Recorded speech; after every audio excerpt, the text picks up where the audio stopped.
তারেক রহমানের জনসভার খবর জানাতে কুমিল্লা থেকে সরাসরি যুক্ত হচ্ছেন সহকর্মী সুমন কবির। সুমন, তারেক রহমানের কুমিল্লায় আগমন ঘিরে জনমানুষের উচ্ছ্বাস কেমন দেখছেন? তারা কে কি প্রত্যাশা করছেন তারেক রহমানের কাছে? যে শরীফ আপনি যেটা বলছিলেন, আসলে উৎসবের আমাদের কুমিল্লায় তারেক রহমানের আগমন ঘটছে এবং এবং কুমিল্লা জেলার তিনটা জনসভা রয়েছে।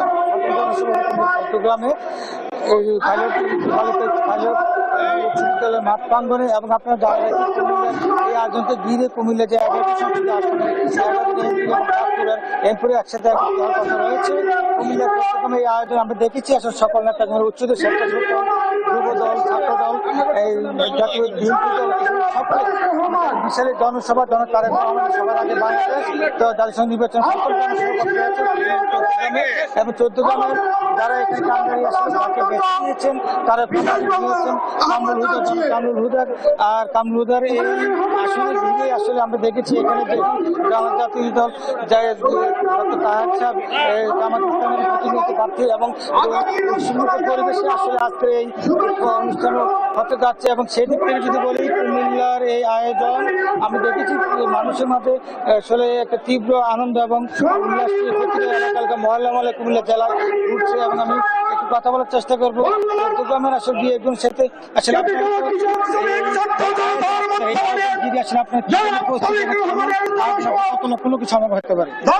আলহামদুলিল্লাহ, আমাদের প্রস্তুতি অনেক ভালো। আশা করি এখানে 2 লক্ষ লোক সমাগত হবে এবং বাংলাদেশের সবচেয়ে বড় সম্পদ, আগামী বাংলাদেশের সবচেয়ে বড় সম্ভাবনা তারেক রহমান অল্প কিছুক্ষণের মধ্যে মাঠে এসে উপস্থিত আনাচে কানাচে থেকে এখানে এসে উপস্থিত হবে। আমরা সবাই আমাদের মাঠে বসে চেষ্টা করবো আসলে আপনাদের কেমন উপস্থিতি এবং কি তারেক রহমানের আগমন আজকের আমাদের শুভেচ্ছা আর স্বাগতম। তারেক রহমানের আগমন অত্যন্ত ভালো, শুভেচ্ছা আর স্বাগতম। সুপ্রিয় ভাইয়ের আমার যারা মঞ্চে আছেন প্লিজ দয়া করে মঞ্চে নেমে পড়ুন, প্লিজ মঞ্চটা খালি করুন।